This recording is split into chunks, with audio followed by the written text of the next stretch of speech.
अब जो हम बात करेंगे, हम जो 7 चरणों की हमने बात की थी कि राजस्थान का निर्माण 18 मार्च 1948 से प्रारंभ होकर के 1 नवंबर 1956 को 8 वर्ष 7 माह 14 दिन में कंप्लीट होता है। इसके दौरान राजस्थान में 7 चरणों का निर्माण होता है। इन चरणों को हम संघ भी कह सकते हैं। तो पहला चरण मत्स्य संघ बनता है 18 मार्च 1948 को। तो उसी से हम स्टार्ट करते हैं, क्योंकि बाकी की चीजें हम पढ़ चुके हैं ऊपर। लेकिन अब हम जो बात कर रहे हैं वो 7 चरणों के बारे में बात करेंगे। कौन प्रधानमंत्री रहा है, कौन क्या बना है, इनके अंतर्गत क्या हुआ है ना। तो सबसे पहले हम बात करेंगे, क्योंकि 7 चरण मैं कल पिछली वीडियो में लिखा चुका हूं। और अब हम बात करेंगे, पहला चरण है यानी प्रथम चरण या फर्स्ट संघ, जिसका नाम क्या है, मत्स्य संघ। और इस मत्स्य संघ का निर्माण हुआ है 18 मार्च 1948। थोड़ा सा नक्शा बना ले, जिससे कि जो रियासतें हैं उनके बारे में हमें जानकारी मिलती रहेगी।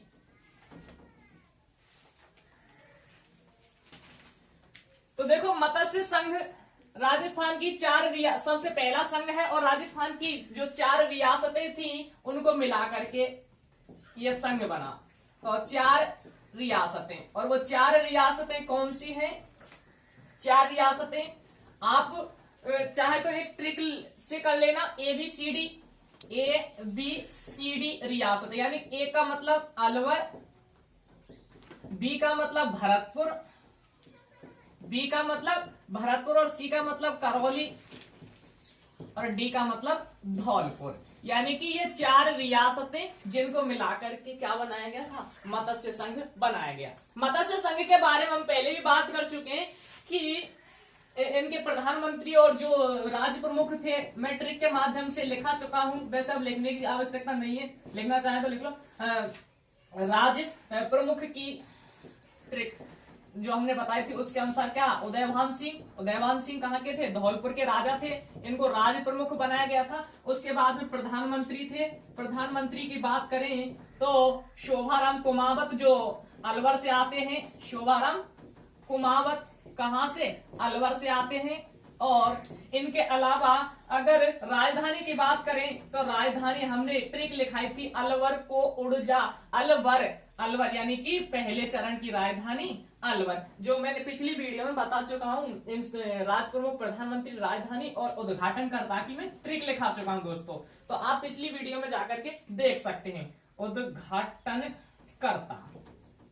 उद्घाटनकर्ता तो गुड चाचा पटेल ट्रिक लिखाई थी हमने उद्घाटनकर्ता की। आप मेरी वीडियो पूरी देखेंगे तो आपको सारी चीजें, ट्रिक और ये सारी चीजें सब कंप्लीट हो जाएंगी, तो वैसे ही रट जाएंगी। उद्घाटनकर्ता की बात करें तो गुड चाचा पटेल ट्रिक लिखाई थी। तो गुड का मतलब था गॉडगिल, गुड का मतलब था गॉडगिल, केंद्रीय मंत्री थे NV गॉडगिल, नरहरि विष्णु गॉडगिल ये थे।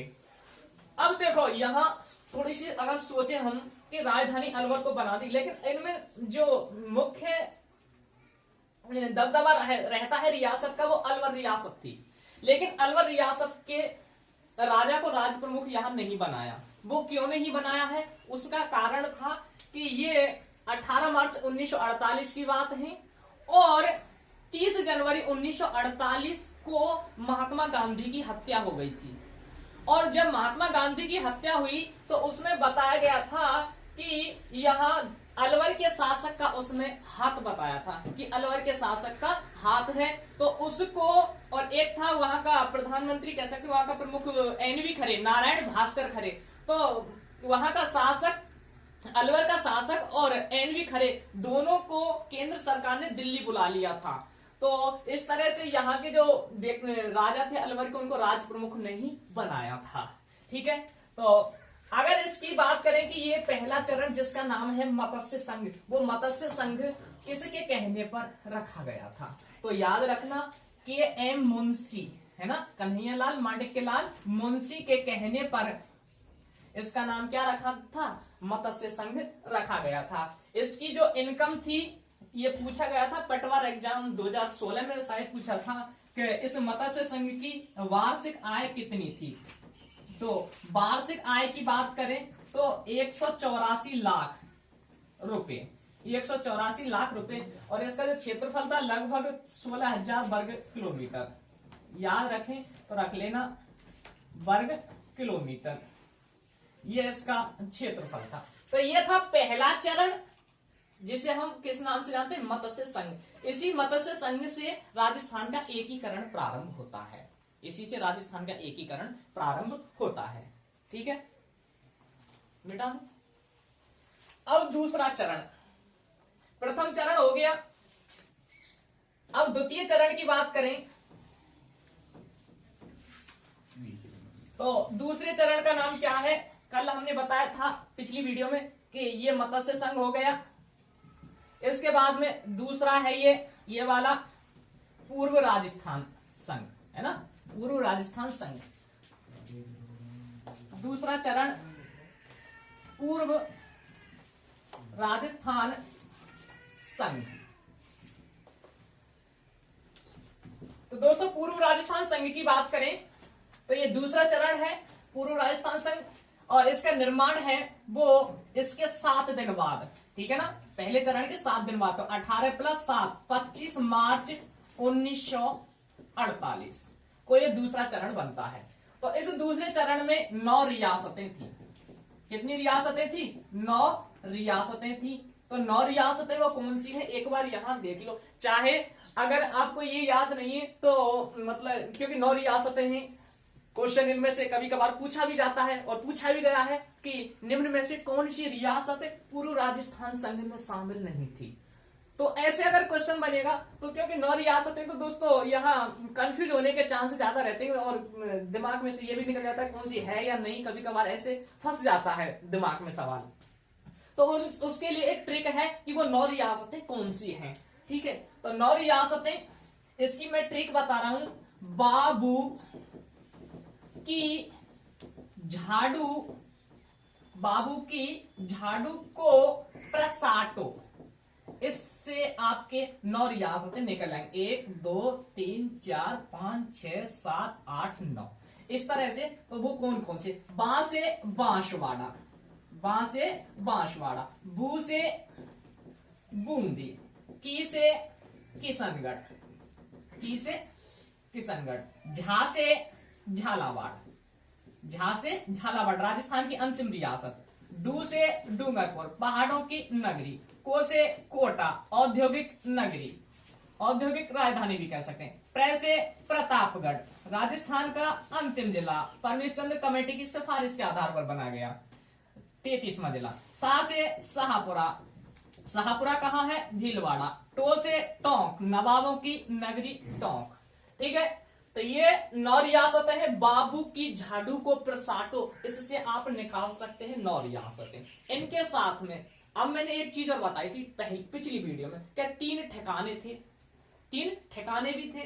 तो हाँ, एक ठिकाना आपका जो मत्स्य संघ में और याद जोड़ देना, जो 4 रियासतें थी उनके साथ में एक ठिकाना और जोड़ देना। इसके साथ में एक ठिकाना नीमराणा और था, है ना, उसको और ऐड कर लेना, नीमराणा ठिकाना। क्योंकि याद रखना कि जैसे रियासत शामिल होगी उसके साथ जिसके अंतर्गत रियासत के आता है वो ठिकाना, तो वो उसी रियासत के साथ में मिलता चला जाएगा। जैसे मत्स्य संघ बना था अलवर, भरतपुर, धौलपुर, करौली, तो नीमराणा था, नीमराणा अलवर में आता था, अलवर मिली मत्स्य संघ में, तो नीमराणा भी इस मत्स्य संघ में मिल गया था, है ना, नीमराणा को ऐड कर लेना।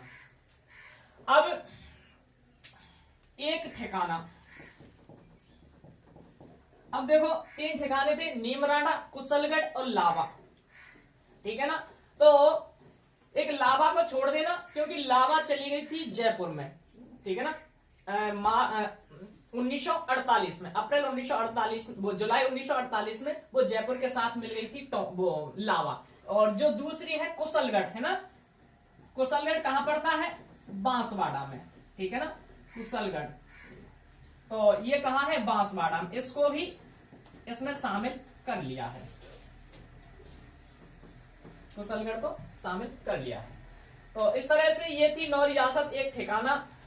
और इसके अगर उद्घाटन करता तो वही ट्रिक वगैरह है राज प्रमुख की। राज प्रमुख कौन है? भीम सिंह। देखो यहां इन सभी रियासतों में मुख्य दबदबा कोटा रियासत का था। तो कोटा रियासत का राजा था उस समय कौन था? भीम सिंह। तो भीम सिंह कोटा को इसका राज प्रमुख बनाया था। भीम सिंह कोटा। अगर प्रधानमंत्री की बात करें, प्रधानमंत्री तो गोकुल लाल असावा, गोकुल लाल असावा, ठीक है। क्योंकि प्रधानमंत्री की ट्रिक क्या थी? सो गो माही, सो से सोवाराम कमावत, पहले का गो दूसरे पे गो आ रहा ना, तो गोकुल लाल असावा। उसके बाद में राजधानी, तो देखो वही कोटा का दबदबा है इस चरण में। तो राजधानी भी किसको बनाई? कोटा को। आपको पता होना चाहिए कि कोटा के राजा भीम सिंह ने हाड़ौती संघ बनाने का प्रयास किया था। तो ये राजधानी कोटा को ही बनाया गया। और उद्घाटन करता तो हमने बताया था गुडगुड चाचा पटेल। उद्घाटन करता किसको? पहले दो चरणों के कौन है? एनवी गॉडगिल है ना, एनवी गॉडगिल। तो इस तरह से ये दूसरा चरण पूरा हुआ है जिसका नाम है पूर्व राजस्थान संघ, है ना। 9 रियासतें, बाबू की झाड़ू का प्रसाद, बा से बांसवाड़ा, बू से बूंदी, की से किशनगढ़, झा से झालावाड़, डू से डूंगरपुर, को से कोटा, प्रे से प्रतापगढ़, सा से शाहपुरा और टो से टोंक, ठीक है ना। तो ये 9 रियासत और एक ठिकाना, उसका क्या नाम है जो बांसवाड़ा में पड़ता है? बांसवाड़ा में कौन सा है? कुशलगढ़। तो दोस्तों अगर आगे जैसे क्वेश्चन बनेंगे, अगर अंदर से या कंफ्यूजिंग क्वेश्चन जो बनने के चांस रहते हैं, अब यहां से बनने के ज्यादा चांस लगते हैं। जैसे ये कुशलगढ़ ठिकाना है वो कब इसमें शामिल हुआ है ना। तो एकीकरण में शामिल हुआ है, तो वो पूर्व राजस्थान संघ 25 मार्च 1948 को आता है। तो ये हो गया। इसके बाद में तीसरा चरण पढ़ेंगे। तो अब देखो यहां एक चीज ध्यान रखना, मत्स्य संघ इसमें शामिल नहीं हुआ है, अलग है मत्स्य संघ। तीसरा चरण,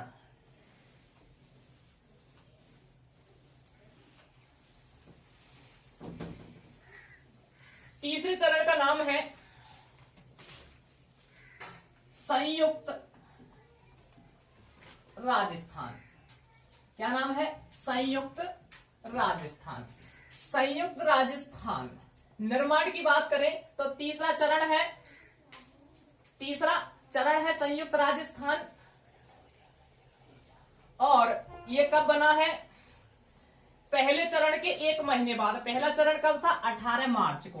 तो ये 18 अप्रैल 1948, ठीक है ना। मैंने बताया था, वर्ष की भी ट्रिक बताई थी। पहले 3 चरण 1948 में, उसके बाद 2 1949 में और 1 1950 में और लास्ट का 1956 में। तो 18 अप्रैल 1948 को तीसरा चरण बनता है। अब इसमें जो परिवर्तन हुआ है तो आपको मैं यहां बता दूं कि ये पूर्व राजस्थान बन गया, ठीक है। अब इसे पूर्व राजस्थान यहां बची कौन सी? मेवाड़ या उदयपुर रियासत। कौन सी बची?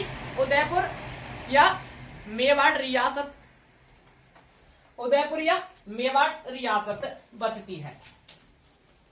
थोड़ा देख नहीं रहा है, नीचे लिख देता हूं इसको, संयुक्त राजस्थान।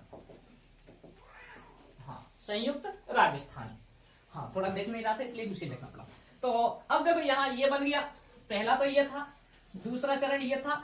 अब तीसरा चरण क्या है?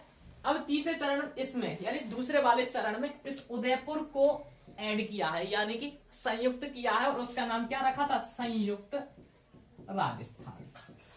क्या नाम रखा है? संयुक्त राजस्थान। तो ये तीसरा चरण हो गया संयुक्त राजस्थान। तो दोस्तों यहां अगर हम बात करें कि ये संयुक्त राजस्थान में किसका निर्माण है, यानी कि पूर्व राजस्थान निर्माण की बात करें तो आप कैसे लिखेंगे निर्माण? क्योंकि अब क्वेश्चन अलग तरह से बनेगा। आप पूर्व राजस्थान प्लस पूर्व राजस्थान पहले बन गया, इस पूर्व राजस्थान में किसको जोड़ा है? इस उदयपुर को संयुक्त किया है। किसको संयुक्त किया है? उदयपुर को संयुक्त किया। और बराबर क्या बन गया आपका? संयुक्त राजस्थान। तो ये चीज भी आपको याद रखनी पड़ेगी कि संयुक्त राजस्थान में कौन कौन सी रियासतें। तो याद रखना संयुक्त राजस्थान में कितनी रियासतें हो गई? 9 तो इसकी थी और 1 ये हो गई, 10 रियासतें हो गई, 1 ठिकाना हो गया। तो हाँ, इसको मत जोड़ना मत्स्य संघ को, मत्स्य संघ नहीं है अभी, मत्स्य संघ तो 5वें चरण में साथ आएगा। तो यहाँ आपको और थोड़ी सी मैं जानकारी बता देता हूँ कि उदयपुर को जब शामिल किया जा रहा था, उदयपुर से जब बातचीत चल रही थी कि उदयपुर को यहाँ शामिल किया जाए, तो उदयपुर के महाराणा भूपाल सिंह थे, उदयपुर के महाराणा भूपाल सिंह थे, तो उन्होंने मना कर दिया, भाई हम शामिल नहीं होंगे आपके एकीकरण में, एकीकरण में हम शामिल नहीं होंगे, हमें क्या फायदा होगा। तो क्योंकि राजाओं की समस्या थी, तो राजाओं के लिए सरकार ने प्रीवी पर्स की व्यवस्था की थी, यानी कि अलग से इनके लिए भत्ते वगैरह या इनके लिए सुविधाएं, जिन्हें हम प्रीवी पर्स कहते हैं। तो एक राजा के लिए, एक रियासत के राजा के लिए जो प्रीवी पर्स की यानी कि भत्ते वगैरह या सुविधाओं की जो सीमा थी अधिकतम, वो 10 लाख रुपए थी, कि 10 लाख रुपए से ज्यादा किसी भी राजा को प्रीवी पर्स नहीं दिया जाएगा। प्रीवी पर्स शब्द याद रखना, अगर जो नहीं जानते हैं तो अच्छी बात है। तो यहाँ का राजा महाराणा भूपाल सिंह, उनकी मांग थी कि मेरे लिए प्रीवी पर्स 20 लाख रुपए होना चाहिए। कितना मिलना चाहिए? 20 लाख रुपए मेरे को वार्षिक मिलना चाहिए। उसके बाद में राजधानी मेरी उदयपुर रहनी चाहिए, और जो संघ बनेगा उसका मैं राज प्रमुख बनना चाहिए। तो ये उसकी 3 मांगे थी। तो क्योंकि कभी कभार आगे जब क्वेश्चन बनेगा तो पूछे जा सकते हैं, क्योंकि आप सब जानते हैं और सब समझदार हैं आज के समय में जो कंपटीशन है वो किस तरह से पूछा जा रहा है, किस तरह से कंपटीशन में क्वेश्चन आ रहे हैं। तो रटने से काम नहीं चलता है, लेकिन हम ट्रिकों को भी रटाने की कोशिश करते हैं। वो क्यों कि जब जरूरत पड़ती है, जहां हमें ऐसा लगता है कि आप वहां कंफ्यूज हो सकते हैं, तो वहां मैं कोशिश करता हूं कि आपको ट्रिक के माध्यम से उन चीजों को याद कराया जाए, नहीं तो विस्तार तो हम कराते ही हैं। तो दोस्तों, ये उसकी 3 मांगे थी कि राजधानी उदयपुर रहनी चाहिए, मैं उस संघ का राज प्रमुख बनना चाहिए, और क्या होना चाहिए, मेरे लिए 20 लाख रुपए वार्षिक भत्ता मिलना चाहिए। तो ये बातें थी महाराणा भूपाल सिंह की। तो बात सरदार पटेल ने की, यार ये तो गड़बड़ है, 10 लाख रुपए तो अधिकतम सीमा रखी हमने रियासती सचिवालय के द्वारा, तो अब क्या करें। तो फिर उन्होंने रास्ता निकाला सरदार पटेल ने, क्योंकि राजनीतिज्ञ थे, बहुत बड़े राजनीतिज्ञ थे। तो उन्हीं की मेहरबानी कि आज हम एक भारत देख रहे हैं, नहीं तो अजन कितने पाकिस्तान होते भारत के अंदर भी, है ना। तो वो इंडिया जी की हम बात करेंगे, लेकिन राजस्थान चल रही है।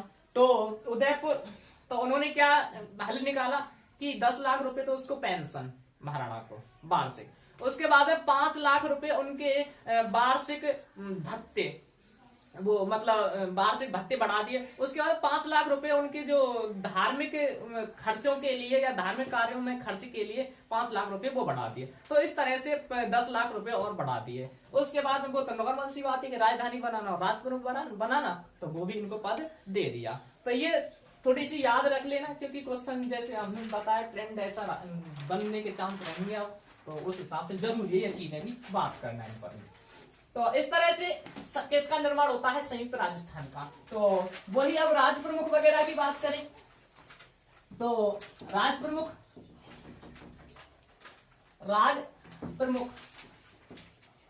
भूपाल सिंह, महाराणा भूपाल सिंह, महाराणा भूपाल सिंह उदयपुर के। राजस्थान की सबसे प्राचीन रियासत मेवाड़ है ना, उदयपुर या मेवाड़ एक ही बात है ना। उसके बाद में राज प्रमुख हो गए पीएम मास ट्रिक बताई थी, सोगो माही माँ से मांडक्यलाल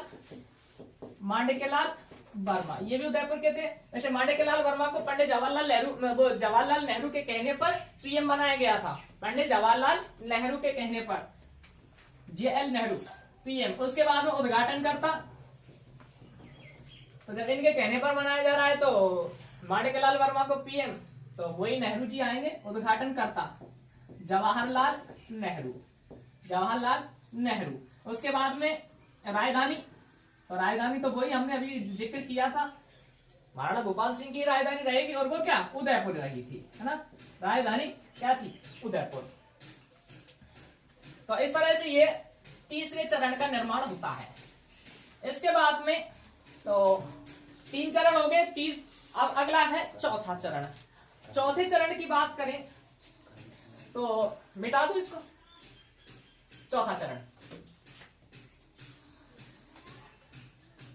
चलो थोड़ा सा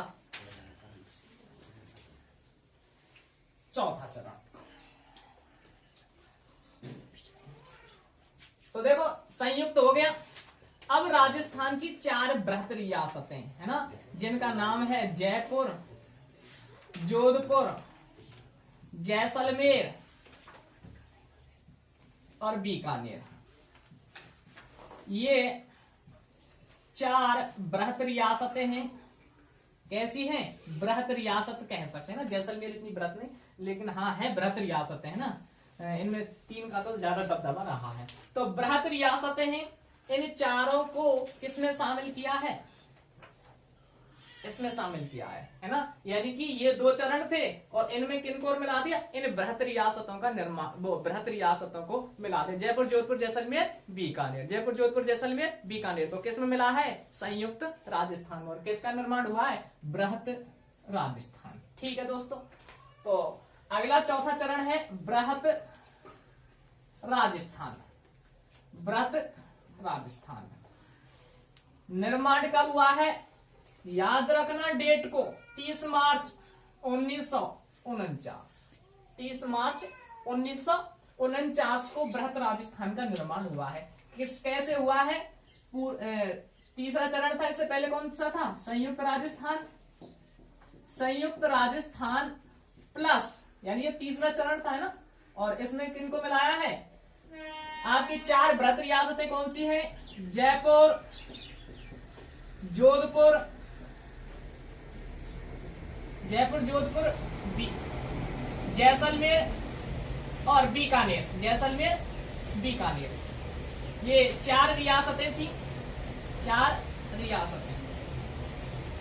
अगर इनको आप ट्रिक के माध्यम से याद रखें तो ट्रिपल JB है ना, JJB ऐसे याद रख सकते हैं। जयपुर, जोधपुर, जैसलमेर और बीकानेर, ये 4 रियासतें है ना। शॉर्ट में हम ऐसे पढ़ सकते हैं। बाय द वे ध्यान नहीं रहता है ना, कंफ्यूज हो जाते हैं कि जैसलमेर या बीकानेर कौन सी थी, नहीं तो आप ट्रिपल JB के नाम से याद रख सकते हैं। 3 J और 1 B, ऐसे B बनाना। ठीक है ना। ये B हिंदी में B बनाना, इंग्लिश में B मत बनाना, गड़बड़ हो जाएगी। नहीं तो इंग्लिश में आपने B बना दी तो है ना, ऐसी हिंदी वाली B बनाना जैसे मैंने बनाया। आप आराम से करेंगे, B से बीकानेर ही करेंगे। नहीं तो पता नहीं उस B से कितने जिले बनाएंगे। आप बूंदी बनाएंगे, कभी बांसवाड़ा बनाएंगे, कभी बीकानेर बनाएंगे ना।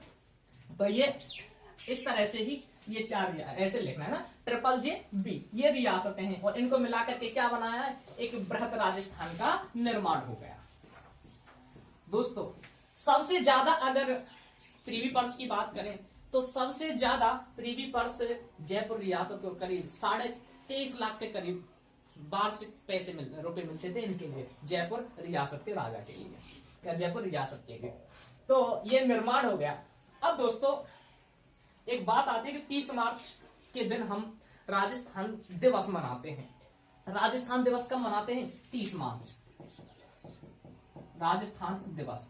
तो याद रखना राजस्थान दिवस मनाने का मुख्य कारण क्या है? ये बृहत राजस्थान का निर्माण।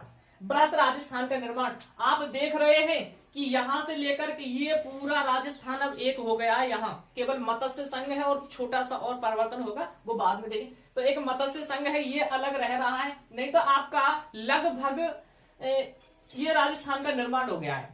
तो जब ये निर्माण इन 4 रियासतों को मिलाया, यानी जयपुर, जोधपुर, जैसलमेर, बीकानेर, ये 4 बृहत रियासतें थी। क्योंकि सबसे ज्यादा परेशानी इन 4 रियासतों की थी कि ये कैसे आए, ये एकीकरण में कैसे शामिल हो।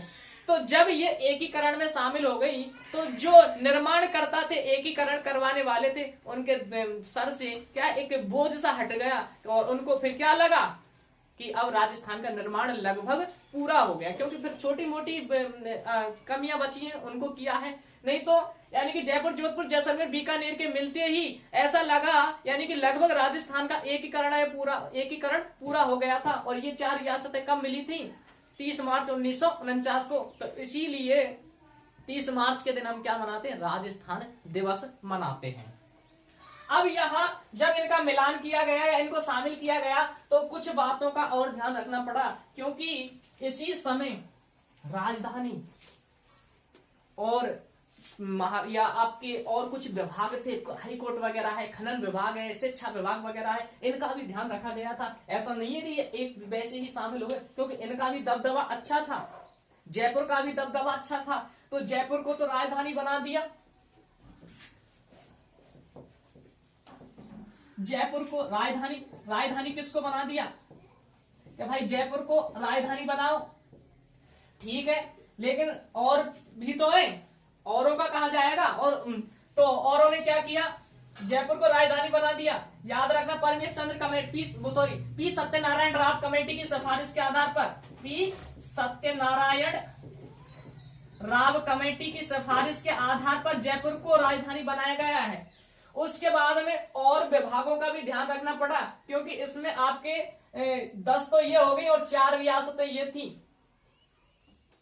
14 रियासत हो गई और ठिकाने भी हो गए, 2 ठिकाने हो जाएंगे। इसमें जो लावा है वो इसमें शामिल हो जाएगा जयपुर में, है ना, क्योंकि अब जयपुर भी शामिल हो गई।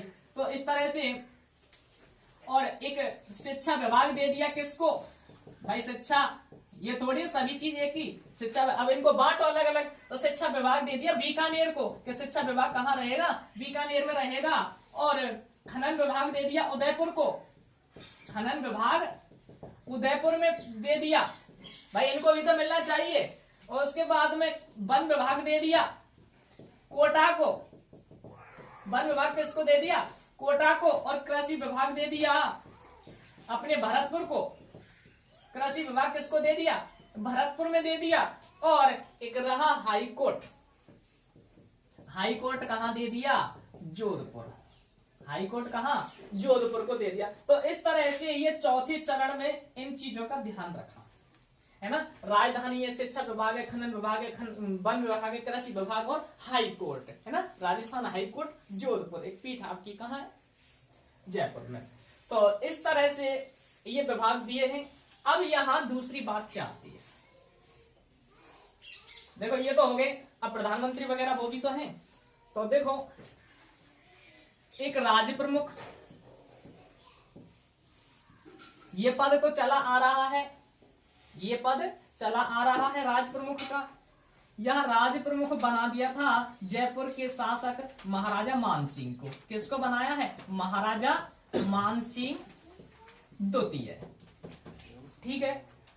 अब यहां थोड़ी सी गड़बड़ होगी, क्या होगी, कौन गड़बड़ करेगा, उदयपुर वाला महाराणा भूपाल सिंह, ये गड़बड़ करेंगे। ये कहेंगे अरे मैं राज प्रमुख, भाई इसकी शर्त थी कि राज प्रमुख तो मैं बनूंगा, लेकिन ये राज प्रमुख महाराजा मान सिंह को बनाया जा रहा है।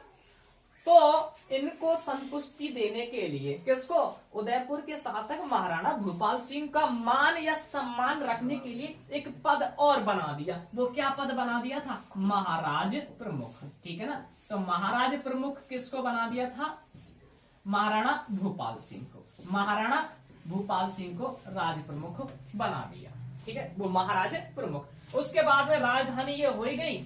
उसके बाद में प्रधानमंत्री पीएम की बात करें तो हीरालाल शास्त्री, ये जॉबनेर जयपुर के रहने वाले हीरालाल शास्त्री, ये राजस्थान के पहले मुख्यमंत्री है, राजस्थान के पहले मनोनीत मुख्यमंत्री हैं। उसके बाद में राजधानी हो गई, उद्घाटन करता। तो इस वाले चरण का उद्घाटन करने के लिए हमने ट्रिक भी लिखा रखी है, गुड गुड चाचा पटेल। लास्ट में कौन सा, चौथे में पटेल आता है। तो पटेल का मतलब है सरदार वल्लभ भाई पटेल, सरदार वल्लभ भाई पटेल। ये चौथे चरण का उद्घाटन करने के लिए आए, सरदार वल्लभ भाई पटेल। और ये इसके विभाग हो गए, ठीक है। तो ये था बृहत राजस्थान, यानी कि अब लगभग राजस्थान का एकीकरण वो लगभग पूरा सा हो गया था। कब, 30 मार्च 1949 के दिन, चौथे चरण में बृहत राजस्थान में। और इसी दिन हम क्या मनाते हैं, राजस्थान दिवस। राजस्थान स्थापना दिवस अभी नहीं आएगी, वो लास्ट में आएगी। राजस्थान स्थापना जब कंप्लीट स्थापित हो जाएगा 1 नवंबर के दिन, है ना, 1956 में। तो ये लिख लिए, मिटा दूं।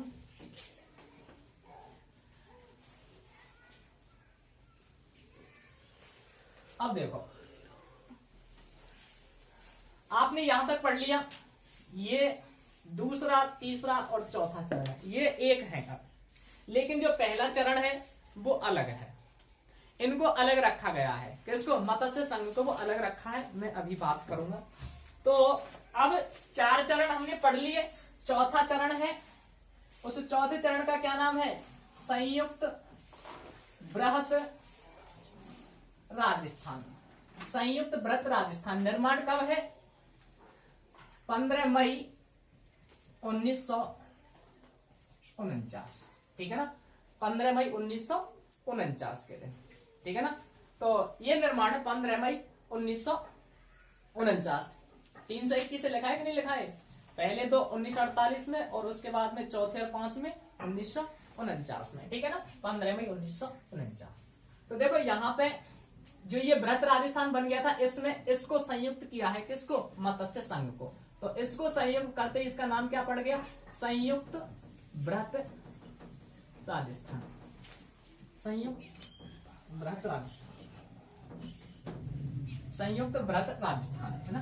तो निर्माण की बात करें, पूर्व बृहत राजस्थान, बृहत राजस्थान प्लस मत्स्य संघ, मत्स्य संघ, इस तरह से निर्माण हुआ। तो मत्स्य संघ, अब देखो मत्स्य संघ को शामिल किया है, मत्स्य संघ को शामिल किया है, लेकिन वो कैसे शामिल किया है, क्या इसको पहले क्यों शामिल नहीं किया? तो देखो यहाँ आप देख रहे होंगे कि ये मत्स्य संघ है आपका, ये, ठीक है ना।